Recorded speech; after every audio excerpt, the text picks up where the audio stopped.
I think most of us are happy the SEC is going to 9 games. Some schools are going to be better off than others, depending on how this all gets played out. You are Locked On College Football with Spencer McLaughlin, your daily podcast on all things college football. Part of the Locked On Podcast Network, your team every day. Welcome, everybody, to a bonus episode of Locked On College Football. I'm your host, Spencer McLaughlin. Thank you all so much for making this your first listen or your first view every day. It's part of the Locked On Podcast Network, your team every day, and your daily source to stay up to date with the biggest stories in this, the greatest sport on planet Earth, which has even more games happening this week. Thursday, Friday, Saturday, Sunday, Monday. It's going to be great. This bonus episode is brought to you by our friends over at FanDuel. Football season's not around the corner. It's here.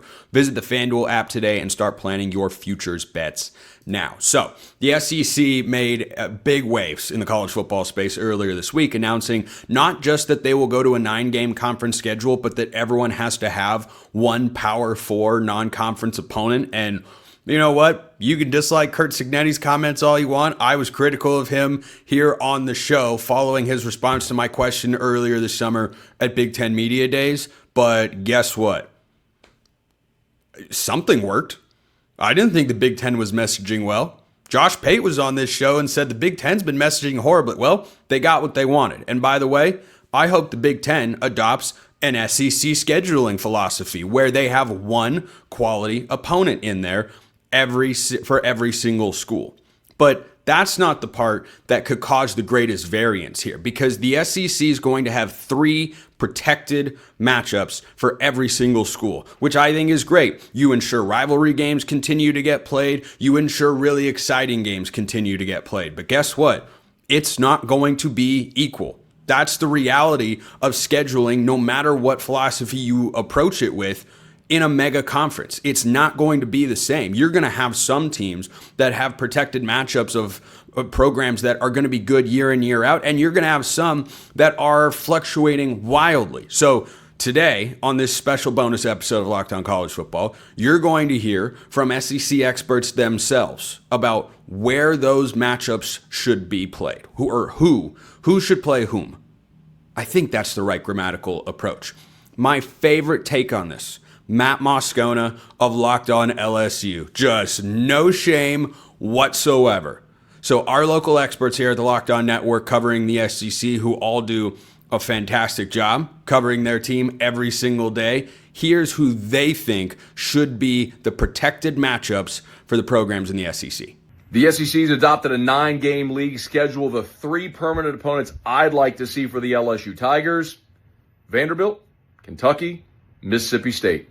Ain't no foolish pride here, y'all. I want to see LSU win championships. A 9-game league schedule is going to be challenging enough. It ain't like you dodging anybody, and LSU doesn't have any traditional rivalries. Let's be honest. You also still have the Power 4 mandate, so you're going to play 10 premier opponents. If I can get 3 layups against the doormats of the SEC, I absolutely want to see that. The other part of it, LSU doesn't have historic rivalries. There is no Iron Bowl or Egg Bowl or Florida, Georgia or Auburn, Georgia with LSU. They've got teams that they've had meaningful games with, but it's generally something that rotates historically based on who's relevant at the time. So, sans a natural geographic rival, give me Vandy, State, and Kentucky. Guarantee me 3 wins in league play every year. That would be my choice for LSU's permanent opponents. Hey, everybody, Luke Robinson with Locked On Bama, and I'm going to tell you why it should be Alabama taking on Tennessee, Auburn, and Mississippi State every single year. I know conventional wisdom says LSU is the more marquee game. It's the more fun game. It has been the more exciting game, and it's probably been the best rivalry of the last 15 years. However, the SEC doesn't need to cannibalize itself. Look at some of the schedules in the Big Ten right now. Guess who Oregon's avoiding? Ohio State. You don't want to make it where it's harder for your conference teams to get into the playoff. And if Alabama were to have to take on LSU, Auburn, and Tennessee, it would just be too arduous every year. It would really hurt the SEC overall. So the best thing to do is for Alabama to take on Auburn, Tennessee, and Mississippi State, who, by the way, geographically, those 2 schools are the closest in the SEC. And Alabama's played Mississippi State a lot of times. They have a good rivalry. It's a lot of fun. I know Alabama's dominated it, but for competitive balance, there's no doubt in my mind that's the way to go. You know, it feels like we've been talking about this for years, right? 9-game conference schedule, that 3-6 model, 3 permanent opponents. And so we kind of had these answers ready to roll now that it is finally official for the 26th season. All right, so for Tennessee, the 3 permanent opponents I want to see the Volunteers protected with to play every single year. Number 2 are givens, right? Vanderbilt's going to be the number 1. Alabama's going to be the number 2. Third Saturday in October. And Tennessee Vanderbilt have played for, over 100 years or whatever. The third, give me Kentucky. Okay, Tennessee, Kentucky, the Border Bowl, significant historical rivalry, okay? They play every single year, and that is a long-standing tradition in Tennessee football, ending the season with the Kentucky and Vanderbilt for the longest time. And so I think that needs to be protected. Now, I would love to see Florida. I don't think that's going to happen. Georgia, I don't think that's going to happen. South Carolina may be a trendy pick, but I think if you get 3 permanent opponents of Vanderbilt, Alabama, and Kentucky, you take that every day of the week if you're a Tennessee fan. The SEC moves to 9 conference games. Here is who Georgia should play every single year. Top 3. Starting at number 1, Auburn. It's the longest rivalry. It's the most played games. We have played Auburn more than any other school that we have ever faced. Plus, we get to keep on beating up on little brother. Auburn's number 1 for me. Number 2, this should come as no surprise. Keep the Florida Gators as our second team. Look, lots of games, lots of tradition, lots of rivalry, lots of bad blood. It's an epic game every single year. Florida may be on the rebound if DJ Lagway can get a thing or two going this season, which case the cocktail party turns into an incredible event from here on forward. And number 3, it's not a classic rivalry. We haven't played them the most. I don't care. I want Alabama every single year. Give me them above anybody else. Why? Because they are one of the better teams, and I want Georgia to play the best teams every single year. The 3 teams, give me Auburn, give me Florida, and then give me Alabama. When looking at the potential permanent opponents, I think LSU and Mississippi State, those are non-negotiables. Those have to be on the schedule. The third permanent opponent kind of gets interesting. I can see an argument for Arkansas. I can see an argument for, honestly, Tennessee. I can see an argument for Vanderbilt, even though we probably will not get Vanderbilt. But those are the 3 teams, so I'm going to go with Mississippi State, LSU, and Arkansas as the 3 permanent opponents for Ole Miss. And this is a good thing because the other rivals, talking about that, you would play in their stadium every 4 years. You will play them every other year. I think this is a win-win for the fans, and this is the first time that it's really been a win for the fans. With the SEC going to 9 conference games starting next season, who will Texas's 3 permanent opponents be? I think this one's pretty obvious, right? The Longhorns have 3 big-time rivals in the Southeastern Conference. The Texas-OU game shouldn't go anywhere. Texas A&M being back is one of the best parts of the Longhorns now being in the SEC. And, of course, Texas and Arkansas, the old Southwest Conference rivalry, renewed with the Longhorns move to the SEC. Those 2 teams played last year. They're playing again this year. They should be playing every season. So for some of these teams around the conference, it may be a discussion on which 3 permanent opponents they should have.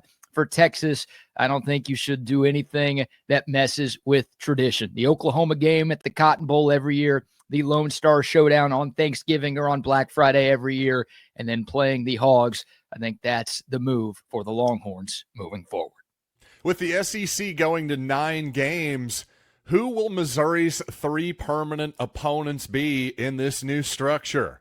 I'm John Miller with Locked On Mizzou, and Oklahoma and Arkansas, I think, are pretty safe assumptions at this point. The history there, the proximity. Well, if you want to stick with proximity, maybe you go with Vanderbilt. Nashville is a great destination for Missouri fans, and while Kentucky is a little bit closer, I think I'll drive a little bit farther to Nashville. That's just me. But in terms of pure football interest, how about the South Carolina Gamecocks? Actually, the second farthest road trip in the conference from Columbia. But you know what? Speaking of Columbia, some really good history and interesting history. Especially, gosh, last year's game, a fun place to go, Williams-Brice Stadium. To me, give me the Gamecocks or the Commodores as that third team. Still plenty more thoughts coming from our SEC hosts here at the Locked On Network. The dichotomy of whether you should be in favor of fun matchups or what's best for your team is my favorite part of this entire conversation, and it is not over. First, this episode brought to you by Rugia. Guys, you've probably heard of Viagra or Cialis. Maybe you've even tried them. But if you're looking for something beyond the usual pill, it's time to meet Rugia Ready. Rugia Ready is a next-gen prescription treatment designed to amplify arousal in the brain and boost blood flow. Unlike the usual pills that can take hours, Rugia's 3-in-1 formula dissolves under your tongue and kicks in fast, on average in 15 minutes. Effects can last up to 36 hours, so you can stay confident and in control when the moment is right. If traditional options haven't worked, Rugia might be the answer. Over 150,000 men have already made the switch. Head to Rugia.com/LockedOnCollege. Use the code LockedOnCollege to get 15% off today. That's RUGIET.com/LockedOnCollege. Use the promo code LockedOnCollege for 15% off. Individual results may vary with prescription treatment. Compounded drugs are permitted to be prescribed under federal law, but are not FDA approved and do not undergo FDA safety, effectiveness, or manufacturing review. Please visit the Rugia website for full safety information. Check them out at Rugia.com/LockedOnCollege. This episode also brought to you by our friends at FanDuel. August 26th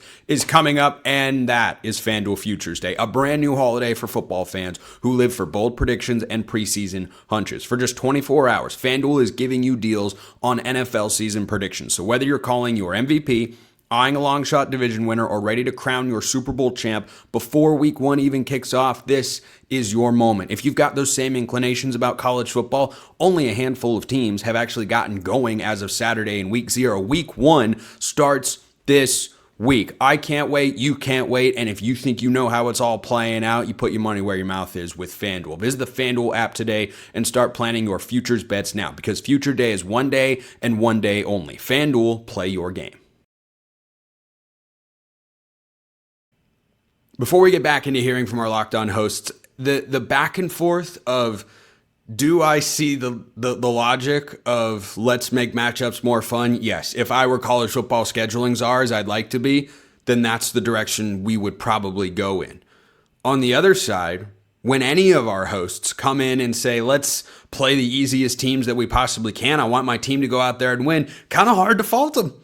It's kind of hard to fault them. I think if you put me on either side of that debate in a high school debate team setting, I could readily argue those points pretty easily. So I really do see why some hosts are coming down on this side versus that side. There's kind of the nostalgic and maybe naive part of you, and then there's the practical side. It's like left brain, right brain sort of stuff. What about Florida? Should the Florida Gators go left brain or should they go right brain?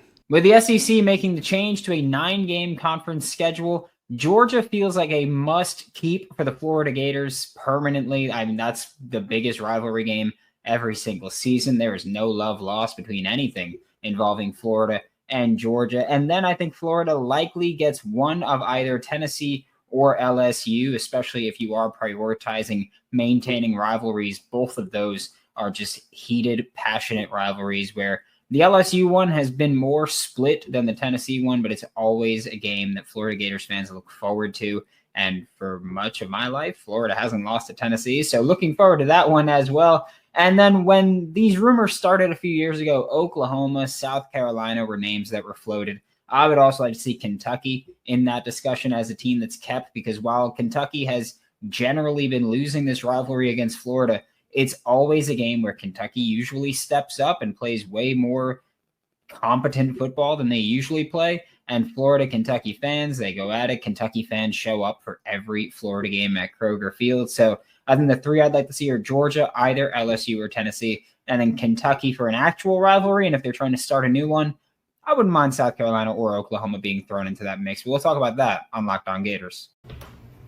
What's going on, everybody? It's your boy Jay Smith from Locked On Sooners, and the SEC just made the decision to go to a 9-game conference schedule.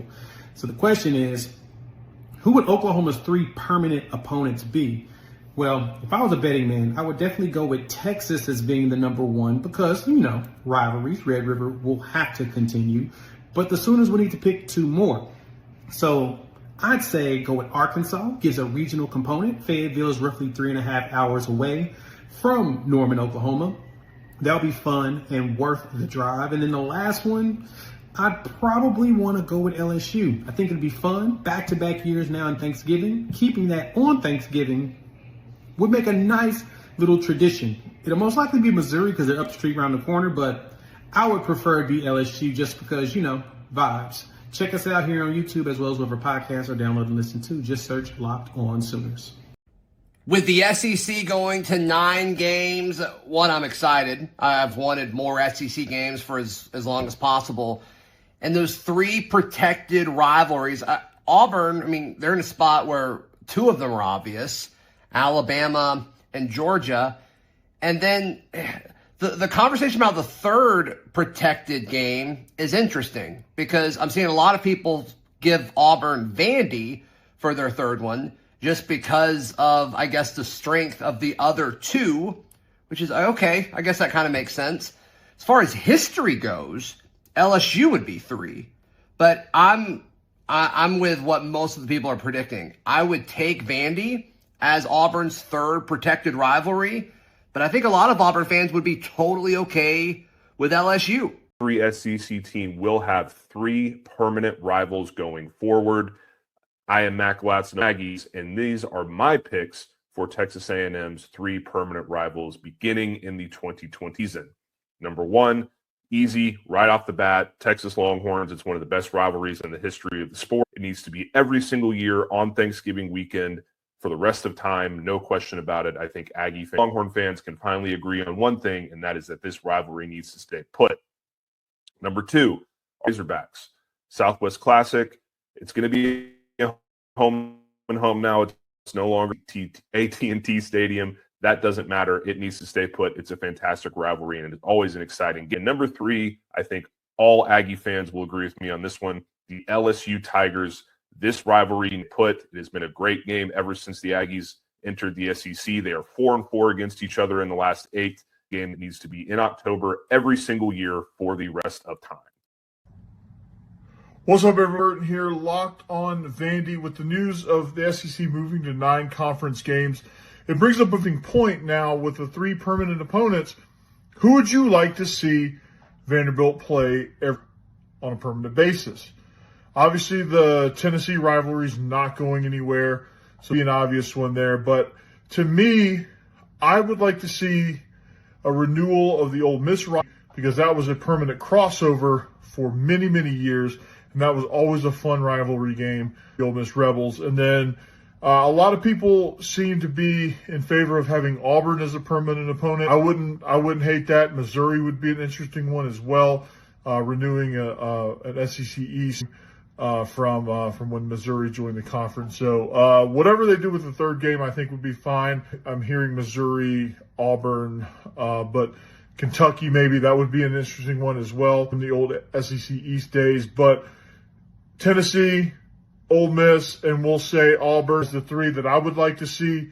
And I would, I could predict that I think Auburn's I don't know who the third one's going to be. That'll be interesting to see how it shakes out. But make sure you like, subscribe, Andy, catch me every day, and we'll see you back here. Hey everyone, Brad here to talk about what 3 teams I want to see Mississippi State play every year. One of them is Ole Miss. That game is staying 100%. You can't get rid of that one. For the other 2, it's solely about stacking wins for the Bulldogs here. Vanderbilt and Kentucky. The games probably some that Mississippi State can compete with year in and year out. Most likely we get LSU probably on there. Maybe Bama. We talked about on the episode where we discussed detail this 9-game schedule that they played every year since 1948. We'll probably see Bama, a pretty good rivalry, but I'm really hoping that we get Kentucky, Vandy as those other 2 games. So hopefully we will see Ole Miss, Vanderbilt, and Kentucky every year. The SEC is expanding the conference slate to 9 games. 3 of those games will be permanent opponents. So who should Kentucky's 3 permanent opponents be? I'll tell you right now. First and foremost, I think Tennessee to stay on the schedule. The Vols, one of the biggest rivalries on the schedule for the Wildcats. I think it has to, as well as Florida. Those are 2 of the opponents that I think definitely need to be on the schedule for Kentucky. Now, there's an argument. You could put Georgia here. You could put Vanderbilt here, South Carolina, Mississippi State. I said on the show yesterday that I would probably choose between Mississippi or Vanderbilt, leaning towards Mississippi State just to have maybe something fresh. There is a little bit of a history there between the Bulldogs and the Wildcats. Obviously, as is their Vanderbilt or Carolina, but maybe Mississippi State would be kind of a fun direction to take a permanent opponent, and maybe it helps keep things balanced in the SEC in its entirety. For more on Kentucky basketball, make sure to subscribe to Locked On Kentucky on YouTube or wherever you get your podcast. Which SEC games do you want to see every single year? Let me know in the comments below. Appreciate everyone listening. I will see you next time. And until then, hope you all have a wonderful rest of your day.